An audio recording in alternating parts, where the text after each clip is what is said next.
ஏங்க உங்களுக்கு வந்து சாதாரண படத்தை கூட என்ன பண்ணுவாங்க தெரியுங்களா? விளம்பரம் குடும்பம் குடும்பமா கொண்டாடிய படம்னு போடுவாங்க.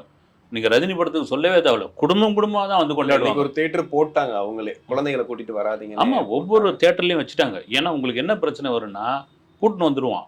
வந்துட்டு அங்க தகராறு பண்ணுவான். கண்டிப்பா. என் புள்ளைய விடுறியா இல்லையான்னுவான். ஷோ நிறுத்த வேண்டியதா ஏன்னா தகராறு ஆயிடும். இது ஏன் பிரச்சனையே இல்ல. பாரு 18 வயசுக்கு கீழ வந்தா வராத கிளம்புன்ட்டாங்க. அதே சமயத்துல யுகேலயும், யுஎஸ்லயும் பார்த்தீங்கன்னா 15 வயதுக்கு மேல அலவுடு. அங்க ஒரு தனி சென்சார் இருக்கு. ம், ம், ம், ம். இங்க ஏன் இப்படி பண்ணீங்கன்னு, இது தவிர பார்த்தீங்கன்னா, பொதுவா எனக்கு நல்லா ஞாபகம் இருக்குது. கே.எஸ். ரவிக்குமார் ஒரு படத்துக்கு ஒரு ப்ரமோஷனுக்கு ஒரு இன்டர்வியூ குடுத்துக்கிட்டு இருப்பாரு.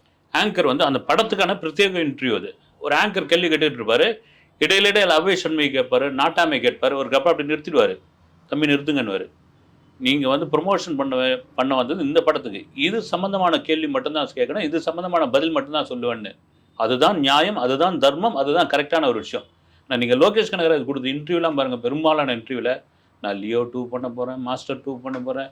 விஜய் அண்ணன் கூட ஒரு பெரிய பயணம் இருக்குது. நீங்க பண்ணுங்க. அது ஒரு தனி இன்டர்வியூவா இருந்தா ரைட் வந்து.